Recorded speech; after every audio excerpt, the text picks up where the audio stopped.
पारधी तालुका धरणगाव विजयादशमी निमित्त हिंदू जनजागृती समितीच्या वतीने शौर्य जागरण शस्त्रपूजन कार्यक्रमाचे आयोजन करण्यात आले।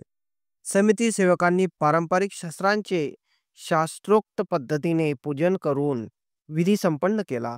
या कार्यक्रमास मान्य जिल्हा परिषद सदस्य प्रतापराव गुलाबराव पाटील, हरिभक्त पारायण, ज्ञानेश्वर महाराज पारधीकर तसेच खर्ची येथील BSF जवान सोपान माडी यांची उपस्थिती लाभली। यावेळी हरिभक्त पारायण ज्ञानेश्वर महाराज पारधीकर यांनी आपले मनोगत व्यक्त केले। हिंदू जनजागृती समिती द्वारा आयोजित शौर्य जागरण शस्त्रपूजन आणि ही आपली सनातन परंपरा आहे। ज्या वेळेला प्रभू रामचंद्र रावणवधा करता निघालेत, योद्धा करता निघालेत, त्याआधी भगवान प्रभू रामरायांनी आधी शस्त्राचं पूजन केलं। ज्या वेळेला जगतजननी जगदंबा भवानी महिषासुर वध करण्याकरता निघाली, त्याआधी शस्त्रपूजन करण्यात आलं। ज्या आधी महाराष्ट्राचा आराध्य दैवत छत्रपती शिवाजी महाराज अफजल खानाचा कोथळा बाहेर काढण्याकरता निघालेत, त्यावेळेस आधी शस्त्रपूजन करण्यात आलं आणि ती चालणारी ही सनातन परंपरा आजपर्यंत विजयादशमीच्या दिवशी हिंदू जागृती समितीद्वारा ह्या ठिकाणी प्रतिवर्ष हे आयोजित केले जातं।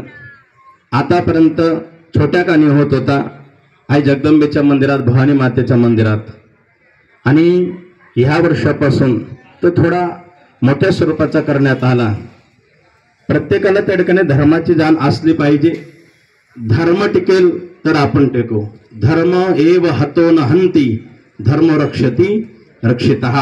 आणि धर्माचं रक्षण करण्याकरता शास्त्र आणि शस्त्र हे आवश्यक असतं। धर्माचे पालन करणे पाखंड खंडन, हेच आम्हा करणे काम, बीज वाढवावे नाम। पण त्यासाठी जे शस्त्र लागतं ते शस्त्र कोणतं? तीक्ष्ण उत्तरे हाती घेऊन या बाण फिरे। शस्त्रा जोपर्यंत शस्त्र नाही तोपर्यंत शास्त्राचे सुद्धा या ठिकाणी रक्षण होत नाही। आणि म्हणून आपल्याला हे धर्म जाणीव करून देण्यासाठी, धर्माबद्दल जागृत होण्यासाठी आणि या शस्त्राचं आपल्या जीवनात किती महत्त्व आहे हे या समितीद्वारा आपल्या सर्वांपर्यंत, तळागाळापर्यंत त्या ठिकाणी पोहोचत असतं। आणि म्हणून आज आपल्या सर्वांच्या अनमोल उपस्थितीमध्ये समितीद्वारा आयोजित आदरणीय प्रताप भाऊ यांच्या उपस्थितीमध्ये, आदरणीय जवान साहेब यांच्या उपस्थितीमध्ये आणि ह्या समितीने या ठिकाणी सुंदर असं शस्त्रपूजन आपल्या सर्वांच्या उपस्थितीमध्ये या ठिकाणी केलेलं आहे। या समितीला खूप खूप धन्यवाद की आपण असेच कार्यक्रम राबवत राहो आणि प्रत्येकापर्यंत आपल्या धर्माची जाणीव होत राहो, धर्माचं ज्ञान होत राहो, ही आणि असंच कार्य आपण करत राहो ही आपल्याला पुढील शुभेच्छा।